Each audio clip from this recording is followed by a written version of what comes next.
BJP के प्रदेश अध्यक्ष और झारखंड विधानसभा में नेता प्रतिपक्ष बाबूलाल मरांडी ने आज एक प्रेस कॉन्फ्रेंस की। वो प्रेस कॉन्फ्रेंस बीजेपी कार्यालय में। प्रेस कॉन्फ्रेंस में क्या था, झारखंड में कोयला से जुड़े मामले को लेकर के उन्होंने प्रेस कॉन्फ्रेंस की कि भाई धनबाद एसएसपी, बाघमारा डीएसपी, इन पर गंभीर आरोप लगाए। साथ ही अलग अलग इलाके के जो कोयला चोर हैं उन सबका नाम भी बताए। द भारत मित्र में इन नामों का खुलासा हम पहले भी कर चुके हैं। पहले बाबूलाल मरांडी की इस प्रेस कॉन्फ्रेंस को आप सुनिए। सुन लिया, बाबूलाल मरांडी ने आज कोयला चोरी का पुर्जा खोल के रख दिया। अब लेकिन मैंने एक सवाल पूछा उनसे जिसका जवाब उन्होंने नहीं दिया। संभवतः बाबूलाल मरांडी को मेरी शक्ल पसंद नहीं होगी, इसीलिए मैंने उनसे सवाल पूछा कि बाबूलाल जी, आप जो कोयला चोरी की बात कर रहे हैं, आप ये भी बोल रहे हैं कि भाई मुख्यमंत्री आवास तक पैसा जाता है, ऐसा समझ में आता। उन्होंने हाउस का नाम लिया, उनका इशारा मुख्यमंत्री आवास की तरफ था। धनबाद के एसएसपी का पर निशाना साधा और बाघमारा के डीएसपी पर निशाना साधा। सब इलाकों में कौन कौन से एजेंट रख रखे, सारा निशाना उन्होंने साध दिया।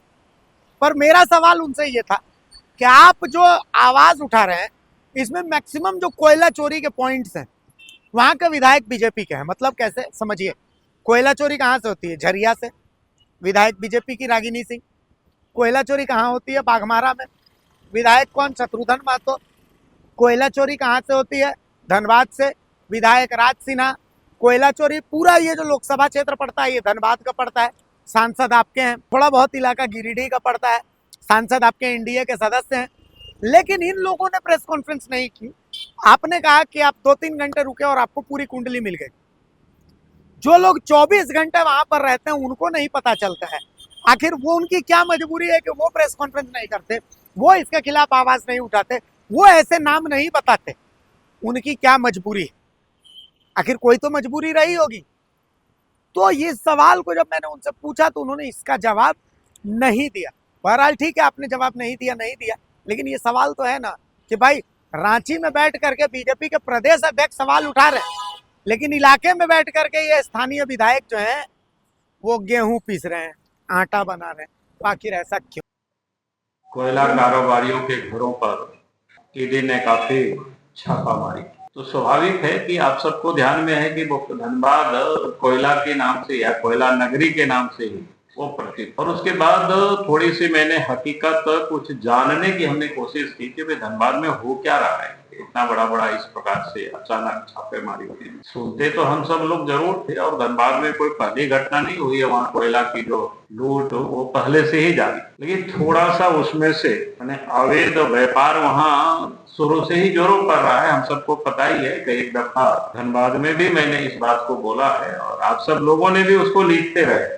ऐसा नहीं है कि मैं कोई नई बात बोल रहा, लेकिन इन दिनों जो पता चला है कि वो थोड़ा सा बड़ा चौंकाने वाला इसलिए पहले हम सब लोग सुनते थे कोयला का जो अवैध जो कारोबार करता है, यानी अवैध कारोबारी होते थे, तो सब मतलब पैसे क्या कहते हैं पुलिस प्रशासन की यहाँ तक लोग पहुंचाते थे। उसका कमीशन कहिए या जो भी कहीं यानी लेन देन होता था, जो अवैध कारोबारी करता था वही पुलिस प्रशासन को या संबंधित जो कोई भी विभाग को वहां लोग पहुंचाते थे। तो एक प्रकार से उसको कह सकते हैं अवैध कारोबारी लोग कारोबार करता था, लेकिन उसका पुलिस का संरक्षण होता था या प्रशासन का संरक्षण। लेकिन अब जो जानकारी मिली है वो ठीक उल्टा मिला है और इसीलिए मैं आप सब लोगों के साथ आज बात को सिर्फ मैं शेयर कर रहा हूँ। तो ये बड़ी अपने आप में चिंता का विषय इसलिए कि पुलिस प्रशासन और कोल माफिया जो कोयला कारोबार से जुड़े, यानी एक प्रकार से अब साझेदारी लोगों ने कर, और साझेदारी नहीं बल्कि उससे आगे बढ़कर के जो धनबाद जैसी जगह में सिर्फ जो पुलिस पदाधिकारी हैं, एक प्रकार से अगर हम कहें कि कोयला कारोबार में सिर्फ जो पदाधिकारी है पुलिस प्रशासन, ये सारे लोग उसमें इन्वॉल्व है, संलिप्त है। ये सबसे चिंता का विषय है। यानी आप कह सकते हैं कि सीधा इस धंधे को ये लोग संचालित कर रहे। ये बड़ा खतरनाक है। मेरे दोनों में अंतर हुआ कि पहले कोयला माफिया को हम लोग सुनते थे, कोयला अवैध कारोबारी को सुनते थे, वो लोग ये करते थे तो पुलिस को पैसा पहुंचाते थे। या प्रशासन को। लेकिन अब ये जानकारियां मिल रही है कि भाई पुलिस प्रशासन संरक्षण नहीं बल्कि ये लोग संचालित करवाते। ये बड़ा खतरनाक मोड़ पर कह सकते हैं कि राज्य की स्थिति पहुंचा। और धनबाद में जो कोयला का जो अवैध कारोबार होता है वो आप सबको पता है कि 2-3 क्षेत्र प्रमुख है। एक तो निरसा है, झरिया है, बाघमारा है, और इस क्षेत्र के अंदर क्या कहते हैं 20-25 ऐसे थाना आरोपी पड़ता है। ये जो 3 ऐसे क्षेत्र बताए, और उन क्षेत्रों में छोटे बड़े 30 से 40 ऐसे क्या बोलते हैं अवैध साइट है जहां से कोयला, अवैध कोयला जहां से निकाला जाता है।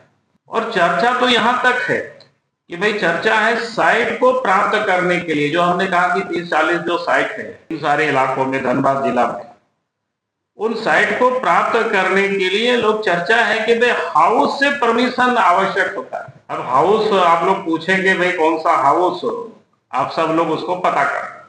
और ये चर्चा है कि भाई हाउस से परमिशन होता है। हाउस से परमिशन, जब हाउस से सीधा एसएसपी को टेलीफोन जाता है और तब फिर वो अप्रूव होता है, यानी काम किसको दिया जाए उसका अप्रूव होता है। अप्रूव होने के बाद भी एडवांस के रूप में लोग कहता है कि 1 करोड़ रुपया जमा करना पड़ता है, और उसके बाद साइट अलॉट होता है। वो एडवांस के रूप में, जिसको बोलते हैं ना, कहीं देहाती शब्दों में कहते हैं पगड़ी, कहीं कुछ लेवी, या इस टाइप के लोग बोलते हैं, तो देना पड़ता है। और उसके बाद उनको क्षेत्र में लगा दिया जाता है, जो आपको ने कहा कि 30-40 जो साइट है। और उन क्षेत्रों से प्रतिदिन जो सूचना एकत्र करने की हमने कोशिश की, तो 150 से 200 ऐसे ट्रक कोयला निकलता है। और एक कोयला मैंने कोयला का जो प्रति टन 8 से 10 हजार रुपया प्रति टन जो कोयला की कीमत में वो बिकता है। और ये सारे जो व्यवसाय चल रहा है उसका पूरे नियंत्रण, लोग बोलता है हाउस से है उसका नियंत्रण।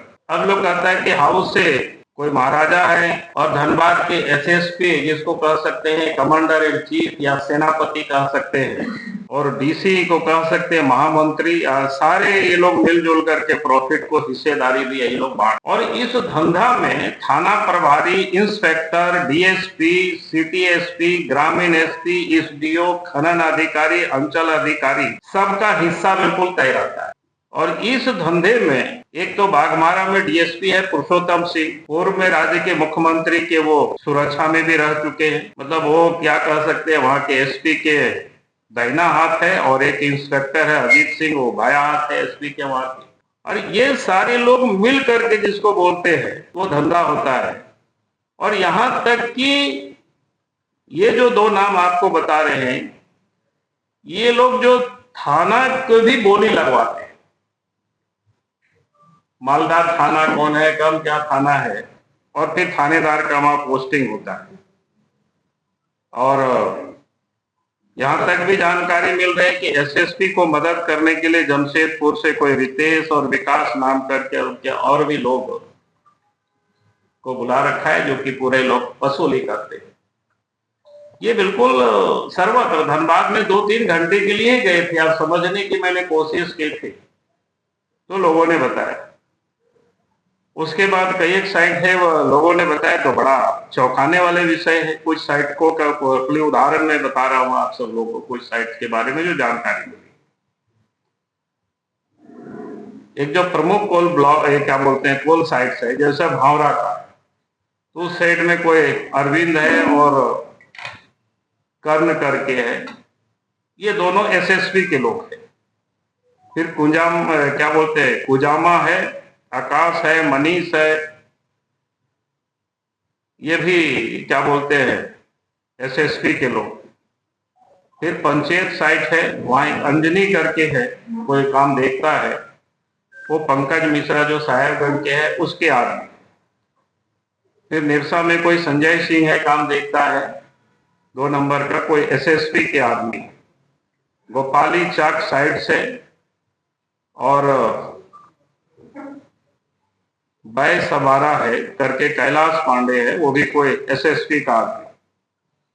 फिर बरोरा, तितुलमारी, जमुनिया, राम कनाली, इन 3 साइड को बाघमारा के जो डीएसपी जिसकी हमने बताया कि आपको पुरुषोत्तम सिंह खुद चलवाते हैं। इसके अलावा जीनागोड़ा, बरारी, अलगडिया, लोधना, कोई गणेश यादव है, उनका बेटा कोई बेटू है, वो काम उस क्षेत्र में देखते हैं। उसी प्रकार के सुदामदी तरफ में कोई शेखर करके है, फिर गुलाम क्रेसर है, ये सारे लोग मिलकर, और भी लोग होंगे जितना जो जानकारी मिले। तो इस प्रकार से पूरे कोल ब्लॉक उस क्षेत्र में मैंने लूटने में और भी लोग लगे होंगे। लेकिन आश्चर्य ये विषय है कि भाई पहले हम लोग सुनते थे कोई माफिया कोयला चोरी करता है और पुलिस को कमीशन देता है, थानेदार को कमीशन देता है। यहाँ तो सुनते हैं कि यही लोग सारे काम करवा रहे हैं, यही लोग बांट रहे हैं, कौन साइड में कौन काम करेगा ये। तो इस प्रकार से ये जो कोयला लूट हो रही है, और इसलिए मैं कहूंगा कि जो जानकारियां मिली है, अगर वास्तव में सरकार कहीं भी इसमें इन्वॉल्व नहीं है तो इस पर तुरंत जांच होनी चाहिए और ऐसे लोगों पर कार्रवाई होनी चाहिए। और नहीं तो यही माना जाएगा कि भाई सरकार के संरक्षण में और हाउस के संरक्षण में ये सारे काम धंधे चल रहे हैं। तो मुझे लगा कि क्योंकि विषय कोई सामान्य नहीं है, बहुत बड़ी घटना है, क्योंकि जिस प्रकार से अगर क्या बोलते हैं कि रखवाला ही अगर लूटने में लग जाए, रखवाला ही अगर सब कुछ लुटावे, तो फिर वो जो कोई शेर या कविता हो तो मैं जानता नहीं हूँ वो सब, तो फिर बचाना राज्य को मुश्किल होगी। तो आज ये स्थिति है। तो धनबाद क्षेत्र की जो थोड़े सा मेरे पास जानकारी थी, तो मुझे लगा कि मैं निश्चित रूप से आप सबके माध्यम से राज्य की जनता के सामने हम लाने की कोशिश करेंगे और सरकार को भी संज्ञान में हम देना चाहेंगे, ताकि सरकार इन सारी चीजों को देखे। अगर हमारी बातें बिल्कुल गलत है तो फिर कोई कोयला की वहां जो धंधे चल रहा है वो बंद होनी चाहिए। अगर वो बदसूरत उसी प्रकार से चलेगी तो हम यही मानेंगे कि भाई राज्य सरकार के मुख्यमंत्री के संरक्षण में सारे धंधा ये चल रहा है। बहुत बहुत धन्यवाद। यहाँ जो इतना सार्वजनिक रूप से मैं बोल रहा हूँ, इस उपाय का ही ये प्रथम रास्ता है। ये जहाँ भी हम बात कर रहे हैं उसमें मैक्सिमम विधानसभा में बीजेपी के विधायक, उससे विधायक क्या करेगा भाई? अरे यार विधायक, मैं फिर बोल रहा हूँ ना, विधायक क्या करेगा, संसद क्या करेगा? हम तो आवाज ही उठा रहे हैं ना, हम तो आवाज उठा रहे हैं ना, विधायक दल के नेता आवाज उठा रहे हैं, फिर विधायक की बात कहाँ हो गई? क्या बोले? अरे केंद्र सरकार तो क्या, आप तो केंद्र सरकार को करना तो राज्य सरकार को नहीं है चोरी को रोकना। पत्र लिखा के, वही तो मैं बोल रहा हूँ ना, आगे जब केंद्र को करना होगा तो करेगी, उसके लिए चिंता नहीं करने का है। ऐसा तो हम कहाँ बोल रहे नहीं कर रहे, पहले भी तो हमने अब एक बार धनबाद में जाके प्रेस तो हम तो बातें नहीं करेंगे, आप क्या करेंगे बताओ? आपके संज्ञान में ला रहे हैं, सरकार के संज्ञान में ला रहे हैं।